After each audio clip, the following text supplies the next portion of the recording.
Bom dia, gente. Tudo bem? Prazer para quem eu não conheço, né? Meu nome é Leandro. Gostaria de agradecer a todo mundo a presença, em especial ao professor Jader pelo convite, né? Pelo empenho aí para colocar esse evento aí da forma mais organizada e produtiva possível, né? Eu, junto do meu amigo Eric Ávila, né, médico de família, acho que ele é bem político, acho que todo mundo deve conhecer o Eric aqui. Nós escolhemos esse tema intitulado Mediunidade e Sobrevivência, um século de investigações, a contribuição de Alan Gold para o estudo da imortalidade. Alguém conhece o Alan Gold? Pouca gente, né? Então vai ser bom porque a gente vai trazer talvez algum conteúdo novo sobre essa pessoa que realmente foi muito importante para as pesquisas psíquicas. Pode passar. Aqui, né? Bom, o intuito do nosso trabalho foi levantar criticamente as principais hipóteses contidas neste livro, que chama Mediunidade e Sobrevivência, um século de investigações, publicado pelo Gould em 1982, em comemoração ao centenário da Society for Psycho Research, né? E tentamos encontrar nesse livro se existem evidências empíricas da imortalidade, da sobrevivência pós-mortem, né? Esse livro realmente é um compêndio muito interessante, uma revisão da literatura que o Gould fez, das pesquisas publicadas nas atas e nos jornais da Society for Psycho Research e na sua filial americana. E é um livro muito interessante também como uma introdução à pesquisa psíquica. Então vale muito a pena vocês conhecerem esse livro. Falando rapidamente do Gould, eu vou falar Gould que é mais fácil, eu já acostumei a falar Gould, apesar que é Gould, né? O Gould, ele nasceu em 1932, em Portland, Dorset, na Grã-Bretanha, né? E graduou-se em Psicologia no Emmanuel College, lá em Cambridge. Posteriormente fez uma pós-graduação em Harvard, de mais ou menos 1 ano e meio, voltou para Emmanuel College e no futuro se mudou para Nottingham, onde ele começou a ensinar Psicologia e Neuropsicologia. Pelas contribuições que o Gould fez para o estudo da consciência, ele recebeu inúmeros prêmios, por exemplo, da Associação Internacional de Parapsicologia e da própria Society for Psycho Research, da qual ele presidiu, né, entre os anos de 1989 a 1992. Então ele foi um dos presidentes dessa sociedade, que quem também não teve acesso ainda às pesquisas realizadas por ela, eu sugiro muito, porque realmente foi a instituição que mais produziu material experimental a respeito da mediunidade, dos fenômenos paranormais em geral, como telepatia, clarividência, precognição, materializações. Então, conheçam essa sociedade, porque tem muita coisa boa produzida. Tem muita coisa que não é tão boa, mas tem muita coisa boa também, né? Então, a maior parte dos materiais que a gente tem hoje, verificável, é produzido por essa instituição. Só rapidamente falando dessa instituição, ela foi fundada em 1882 por acadêmicos e catedráticos ingleses, por exemplo, o Frederick Myers, o Edmund Garney, o William Barrett, que se propunham a estudar de forma imparcial, se isso é possível, né, e científica, os fenômenos ditos paranormais até aquele momento, né? Muita gente boa passou por essa sociedade. William Crookes, Lord Rayleigh, vários prêmios Nobel, Pierre Marie Curie também. Então, é uma sociedade de pessoas sérias e que vale a pena estudarmos, né? Bom, quando o Gould vai falar sobre o público-alvo do seu livro, ele faz questão de dizer que ele não vai se dirigir aos negadores sistemáticos. Aqueles que já têm uma postura de negar tudo antes de analisar o fenômeno, eu não vou conversar com essas pessoas porque não vai adiantar nada, né? Eu vou perder meu tempo. Isso aí a gente chama, até o Jader talvez conheça, imunidade cognitiva, né? O que é imunidade cognitiva? É um fenômeno psicológico que a gente cria como se fosse um escudo ao redor da gente para proteger as nossas crenças e valores mais arraigados contra qualquer evidência externa. Então não adianta o que você me mostre que eu não vou acreditar. Isso é um fenômeno psicológico não só da ciência, qualquer área do conhecimento é assim. A política acontece muito isso, a gente tem visto isso, né? Na religião, no próprio esporte. Como que eu vou convencer um atleticano a torcer para o Cruzeiro? Eu posso mostrar a evidência que for que ele não vai torcer para o Cruzeiro, né? Então a crença ela não está relacionada só a dados objetivos, mas também e principalmente a dados subjetivos, né? Existem valores, existem coisas que a pessoa não quer aceitar. Então nós não vamos nos dirigir para essas pessoas, né? Nós vamos mostrar as evidências para quem tem interesse em realmente estudar o fenômeno. Isso aí não foi só o Gaudi que falou, mas também o próprio Kardec, né? Lá no livro dos médiuns ele coloca o seguinte: crê-se geralmente que para convencer basta mostrar os fatos. Esse parece com efeito o caminho mais lógico. E todavia a experiência mostra que não é sempre o melhor. Porque se vê frequentemente pessoas às quais os fatos mais patentes não convencem de modo algum. Né? Então, assim, não percamos tempo discutindo com quem não quer discutir. Né? A gente tem que discutir com quem está aberto. No livro do Gaudi, ele não vai se ater à mediunidade de fenômenos físicos. Levitação, transporte de objetos, materialização e desmaterialização do médium. Por quê? Dentre um dos motivos principais é porque são os fenômenos mais propensos à fraude. E como o Gaudi está se propondo a fazer uma revisão de literatura, ele não pode dar uma opinião que não seja a opinião que o próprio autor chegou, certo? Então, como ele não estava presente no fenômeno, ele não vai poder dar uma opinião bacana sobre se teve fraude ou se não teve fraude. Então, ele não vai analisar neste livro os fenômenos de efeitos físicos. E segundo ele também, isso seria o menos importante. Porque o que garante a veracidade de um fenômeno espiritual é a possibilidade de você identificar um agente que traga informações verificáveis, corretas e demonstre uma continuidade do pensamento. Porque quando eu ligo para uma pessoa, a pessoa identifica que sou eu. Pela continuidade do meu pensamento. Ela sabe como eu penso, ela conhece os meus trejeitos, conhece a minha forma caipira de falar, então elas sabem que sou eu que estou ligando para ela. E o Gaudi tinha a mesma ideia. É a informação mais do que o veículo utilizado que vai dar evidência da imortalidade. É o conteúdo do que está sendo comunicado mais do que os meios pelos quais isso é feito que fornece evidência da sobrevivência da personalidade. Isso aí também foi uma ideia do Kardec, né? O Kardec fala que enquanto um efeito não for inteligente por si mesmo e independente da inteligência dos homens, devemos examiná-los 2 vezes antes de atribuí-los aos espíritos. Infelizmente, assim, com a divulgação, essa palavra eu acho ruim, mas com a divulgação da doutrina espírita, acabou que se perdeu esse controle metodológico, esse rigor que o Kardec propunha nas experimentações e nas próprias informações mediúnicas. Né? Hoje em dia, você conversa com um espírita que às vezes não é muito um estudioso, você mostra qualquer fenômeno esdrúxulo, a primeira coisa que a pessoa vai achar é que o espírita que produziu aquilo. Calma, não é assim que o Kardec trabalhava. Né? Ele pegava primeiro, navalha de Ockham, né? Vamos pegar primeiro o que a gente mais conhece, vamos ver se aquilo dali, se a nossa teoria explica o fenômeno, e se não explicar, será que isso aí pode ser uma influência espiritual? Esse é o método de Kardec. Né? Nunca foi, é o espírito que está produzindo isso aqui. Né? Quando ele falava lá dos fenômenos de efeitos físicos, as batidas nas mesas e tal, ele procurou, tem alguma força magnética, elétrica causando isso? Não tem? Então o que vai explicar? Então, a gente tem que ter esse critério. Né? Se a gente quer seguir realmente o método do Kardec, a gente tem que ter esse rigor. Né? No capítulo 8 desse livro, do Mediunidade e Sobrevivência, não desse livro do Aksakoff, no livro Mediunidade e Sobrevivência, o Gaudi ele vai se apoiar numa pesquisa da senhorita Sidgwick, que é a esposa do Henry Sidgwick, né?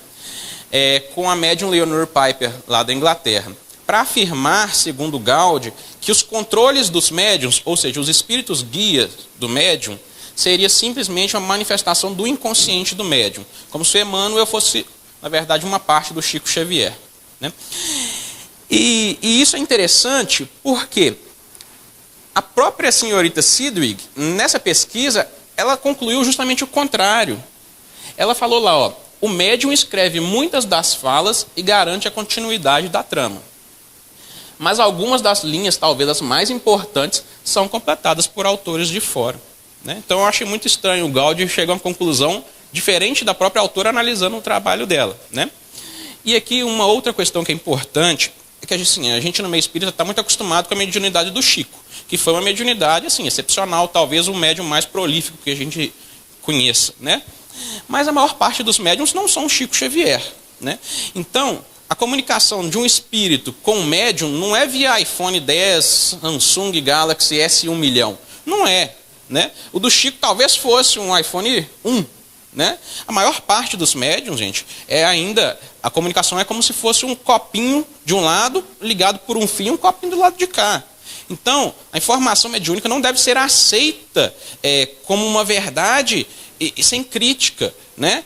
O Kardec falava, coloque tudo sob o crivo da razão, né? Então, assim, quando o médium fala uma coisa, o próprio Kardec falava, tudo que não for essencialmente moral numa comunicação mediúnica deve ser analisado com muito cuidado, né? A gente tem que ter esse rigor para não começar a falar um monte de coisas que futuramente vão ser desmentidas, fazendo mais mal para a doutrina do que bem, né? É interessante que todo mundo que estuda mediunidade vê que a porcentagem de informações mediúnicas verificáveis é pequena, né? Não é assim enorme, né? William James falava, a gente tem que pegar os melhores espécimes da classe, né? Os melhores médiums e fazer pesquisas com eles. Eles vão mostrar o que é o máximo que a gente pode chegar. Mas a generalidade, nós não estamos trabalhando com os melhores médiums possíveis, né? A maior parte a gente trabalha junto de pessoas que estão desenvolvendo a mediunidade ainda. Contudo, o Gaudium, mesmo achando que os espíritos guia seriam partes do inconsciente do médium, ele é ponderado e considera o seguinte: não se deveria rejeitar estas afirmações fornecidas pelos espíritos só por causa desta possibilidade. De quê? De serem simples produções da mente mediúnica. Mas seria desejável testá-las, da mesma forma com que se testariam quaisquer evidências, quaisquer outras informações de fundo científico, como por observação e experiência. Desgraçadamente, ainda não ouvi nenhuma dessas afirmações que tenha sido suficientemente explícita e de acordo com as tendências da ciência moderna que as tornem verificáveis. Em contraposição a esse pensamento do Gaudium, a gente vai trazer pelo menos 3 evidências muito explícitas de antecipações mediúnicas de eventos científicos. Um deles, só um segundinho. Esse estudo publicado pelo Giancarlo e outros colaboradores em 2013 na Neuroendocrine Letters, né, uma revista científica prestigiada na área de neuroendocrinologia. Nós, do meio espírita, ouvimos falar muito sobre glândula pineal, né, principalmente trazido numa obra do Missionários da Luz do Chico Xavier e do André Luiz. Até aquela década que foi publicado o livro, na década de 40, a medicina só sabia 2 coisas basicamente sobre a pineal. Que ela estava relacionada ao ciclo sono-vigília, através da produção do hormônio melatonina, e também relacionado à maturação sexual. É o que a medicina sabia. E, obviamente, a gente sabe que o André Luiz traz muito mais informação sobre isso, né? E esse grupo de pesquisas fez justamente essa comparação. Pegou todas as informações sobre a pineal que o André Luiz trouxe e comparou com o conhecimento científico atual, mostrando que ele realmente antecipou muitas dessas informações. Outra coisa que eu acho até mais surpreendente, Calderaro, lá no livro No Mundo Maior, conversando com o André Luiz sobre o sistema nervoso dos seres humanos, em 1947. Ele traz uma teoria de um cérebro dividido em 3 compartimentos. Compartimento inferior, responsável pelos nossos instintos. Dá tempo. Um compartimento médio. E o inferior seria o tronco encefálico, né, responsável pelos nossos instintos. Um cérebro médio, que é o nosso cérebro límbico, responsável pelas nossas emoções e iniciativa. E um cérebro superior, que é o neocórtex, principalmente o lobo frontal, né, que está responsável pelas nossas aspirações, por nossa moralidade. Isso, ele traz muito mais detalhes a respeito do assunto, é muito interessante ler, está no capítulo A Casa Mental desse livro. E essa teoria só foi traduzida para o plano material em 1970, 23 anos depois, pelo neurocientista, um dos mais respeitados do mundo, que é o Paul MacLean, quando ele publicou esse livro, O Cérebro Triuno em Evolução. Então, de forma muito explícita, você pode pegar lá no livro Mundo Maior e pegar esse livro do Cérebro Triuno, você vai ver como que realmente houve uma antecipação impressionante. E outra coisa também muito interessante, nesse livro, o primeiro publicado pelo Chico, né, Cartas de uma Morta, quando existia um diálogo lá sobre o porquê não existe água na superfície de Marte, ela era a questão da época, o mentor escreve o seguinte, está difícil de ler e eu vou ler para vocês. Afirmou-me o protetor que grande parte das águas desse planeta desapareceram nas infiltrações do solo, combinando-se com elementos químicos das rochas, excluindo-se da circulação ordinária do orbe. No ano passado, em dezembro, foi publicado esse artigo na Nature, uma das revistas mais prestigiadas em ciência do mundo, né? O John Wade, ele coloca lá nas conclusões do seu estudo que a junção de minerais metamórficos nas lavas de Marte, relativamente ricas em óxido de ferro, pode segurar até 25% mais de água em sua estrutura do que as rochas metamórficas de basalto da Terra. E isso pode ter absorvido a água da superfície para as profundidades de Marte. Assustador, né? Bom, rapidamente falando, não vou demorar, uma das teorias paralelas à teoria da imortalidade, a hipótese da imortalidade, para se explicar os fenômenos paranormais, telepatia, clarividência, etc., as informações mediúnicas, é o que o Jader já antecipou para a gente, que é a teoria do super-PES. Super-PES é o quê? PES é percepção extrasensorial, telepatia, clarividência, precognição. Super-PES significa você dar um alcance infinito para essas potências. Então, a pessoa poderia captar telepaticamente da mente de qualquer pessoa existente no mundo a informação que ele vai colocar na mensagem mediúnica. Isso assim, é absurdo, na minha opinião, sinceramente, né? Não tem respaldo empírico para isso, o Gaudio coloca muito bem isso.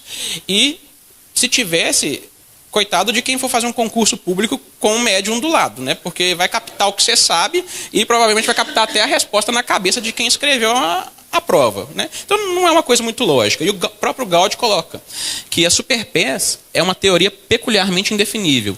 O problema é que ela não é tanto uma teoria, ela não é falsiável, né, pelos critérios de Popper. Ela não é uma teoria, mas uma atitude mental, atitude que simplesmente se recusa a admitir que há ou que poderia haver qualquer evidência de imortalidade que não possa ser explicada em termos de faculdades psi, especialmente PES, entre receptores vivos e mortos. Além dessa argumentação do Gaudio, a gente vê que fenômenos, por exemplo, a xenoglossia, não podem ser explicados por faculdades, por super-PES. Por quê? Vamos supor que, teoricamente, tudo bem, o médium pode captar da mente de qualquer pessoa uma informação. Só que o médium não consegue captar habilidade. A habilidade requer treinamento. Então, você não capta de uma outra pessoa a habilidade de tocar um instrumento. Você não capta, no caso da xenoglossia, a capacidade de falar em outra língua. Né? E o próprio Ian Stevenson defendia isso. Ele escreve um livro muito interessante, Unlearned Language, né? Que analisando simplesmente casos de xenoglossia. Tem coisas fantásticas lá, vale muito a pena estudar isso aqui também. Tá? E concluindo, eu trouxe aí, eu peço perdão pelo tamanho do texto, mas são 2 telas, não é só essa não. Tá? Mas traduz bem a conclusão do Gaudio nesse trabalho dele, que resume muito bem. Então o Gaudio fala: no que concerne a evidência da imortalidade, já devo ter dito repetidamente quase tudo o que tenho a dizer. Não posso descartar esta evidência em bloco como má, como sendo totalmente o produto de fraude, mau registro, má observação, pensamento positivo ou pura coincidência. Não consigo achar razões decisivas para rejeitá-la. Argumentei separadamente em conexão com os fenômenos da mediunidade, com aparições e certos casos de aparente reencarnação, que a hipótese da super-PES não basta para explicar a quantidade de informações corretas e apropriada que, por vezes, é fornecida nessas comunicações. Também apontei que, em alguns casos, apresentam características que sugerem não só memórias sobreviventes, a esfera em que a explicação do super-PES parece ser mais forte, mas também características de personalidade mais positivas, como propósitos distintos, habilidades, capacidades, hábitos, modo de falar, esforços para se comunicar, anseios e pontos de vista. De minha parte, só posso dizer que me parece haver em cada uma das áreas que considerei uma amostra de casos que sugerem com alguma força alguma forma de imortalidade.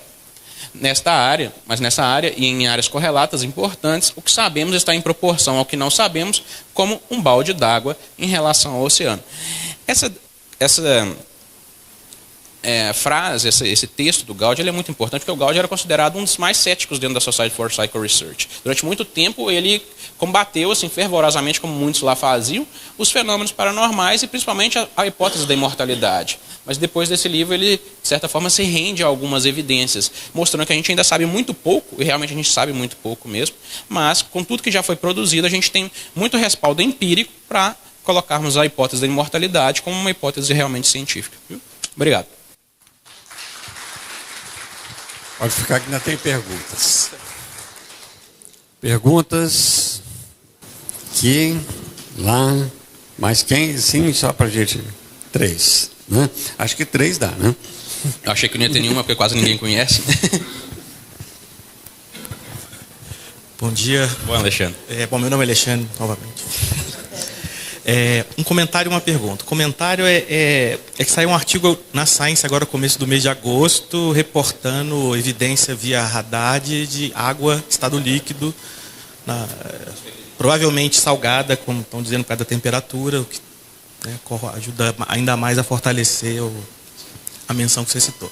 Minha pergunta é o seguinte: o Gaudi conhecia o Kardec? O trabalho, as obras? Sim, nesse próprio livro ele cita o Kardec, sim. E ele opina? Opina. Na verdade, no livro, assim, é importante dizer que aqui a gente não está esgotando o assunto. A ideia é trazer justamente a vontade de vocês de lerem o capítulo. E no capítulo a gente fala da posição do Kardec, do Gaudi sobre o Kardec. Só que assim, é uma posição que reflete, na minha opinião, a maior parte das posições que existiam na Europa sobre ele. Um desconhecimento muito evidente do trabalho dele, né? Uma coisa muito superficial. Talvez leram alguma coisa, ouviram falar, mas se posicionam de forma assim, Kardec desconsiderou várias outras teorias, que na verdade não desconsiderou nada, né? Assim, se você pegar o livro, o método, né, kardeciano, lá no livro dos médios, ele testou todas essas hipóteses. E ele fala lá que o Kardec não testou. Não testou, eu sei que não estudou o Kardec, na verdade, né? Tudo bom, Leandro, Marcelo? Só fazendo um pequeno complemento, né? O lugar comum que se fazia do Kardec era que ele era um ingênuo, principalmente dos parapsicólogos, né? Porque ele avançou muito rápido para a sua filosofia sem ter feito experiências suficientes que demonstrassem a existência do espírito. A gente vê que não é bem assim. E a gente vê que nem mesmo a filosofia era só filosofia, né? E o grande problema que se diz os espíritos a respeito dos parapsicólogos é justamente porque eles estão testando há 150 anos e não desenvolveram nenhuma filosofia em cima disso ainda, né? Eu não sei se são perguntas ou comentários que eu vou fazer. A gente costuma usar a respeito da mediunidade, você usou o exemplo do telefone, que eu acho que a grande questão é rudimentar, sim, concordo, mas é que às vezes o sinal fica muito bom no médium, né? Então, às vezes é um iPhone 10 e às vezes é um copinho, de fato. E eu acho que esse que é o grande problema do efeito mediúnico. É que se espera que o médium sempre esteja 100%. E muitas vezes ele acaba sofrendo uma pressão para que seja 100% quando ele não está 100%. Então, de fato, tem essa questão. Sim. E a respeito da comparação que você fez com o André Luiz e o artigo da Nature atual, eu não sei se você fez essa investigação, mas é interessante nós, historiadores, saber se existia alguma teoria parecida no passado. Eu cito isso porque um grande exemplo que a gente vê no caso do Kardec a respeito da concepção, né, de quando há união entre corpo e espírito, que é uma das duas alterações significativas que ele faz da primeira edição em relação à segunda, que é a questão de quando que há união entre corpo e espírito. Na primeira edição está no nascimento e na segunda está no momento da concepção. É que já havia uma discussão semelhante na época. Então, muitas vezes, esse tipo de informação está antenado com teorias que surgem na época. Então, a pergunta seria se vocês chegaram a pesquisar a respeito disso. E só um segundinho, Rafael, a respeito do Cachoeiras, eu até pesquisei aqui, deve ser Cachoeiras de Macacu, né? Porque o pessoal que não é de Cachoeiras de Macacu costuma falar o nome todo. Então, não sei se talvez um cético um dia fala, não existe Cachoeiras no Rio de Janeiro. Só existe Cachoeiras de Macacu. Mas mostra quanto que ele era íntimo. As pessoas de Cachoeiras de Macacu devem chamar de Cachoeira. Então, desculpa, Leandro, voltando. Bom, sobre essa questão da presença de água em Marte, na verdade, sempre existiu essa discussão, né?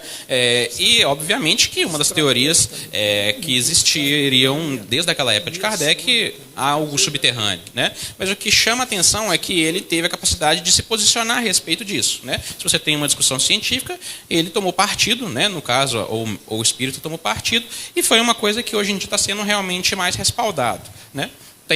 O médium sempre influenciado pelo contexto, né? Obviamente a gente vai sempre ser e não vamos conseguir descartar completamente essa informação. Qual que foi a outra pergunta? Nem você sabe, não?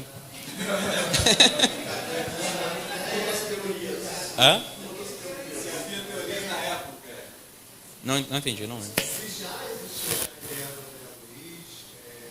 Não, essa é dessa resposta, né? Então deixa. As outras eu não lembro da pergunta. Marcelo, você está querendo saber da André Luiz do cérebro? De Marte mesmo, né? Eu acho que a gente devia olhar isso no Flammarion. Isso. Tá?